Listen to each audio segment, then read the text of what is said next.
What's up guys, welcome back to our channel. Let's start. I'm going to show you how to fix kernel security check failure BSOD on Windows 10 machine. Firstly, go to Start, left click on this, then type Control Panel.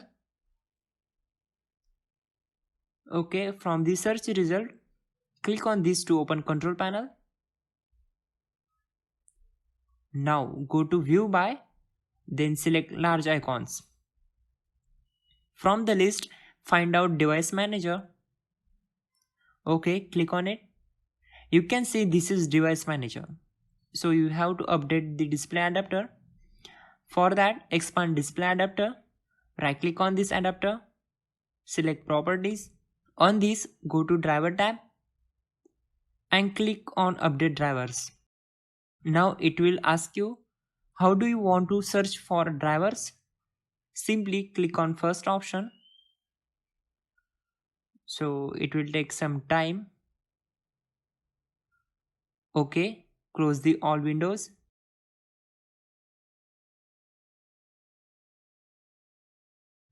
On the next step, open File Explorer. Now right click on C drive, select properties. So select tool tab and under error checking, click on check and click on scan drive.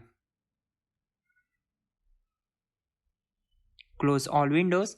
That's it guys, your problem will be solved. You good to go. Thank you for watching this video.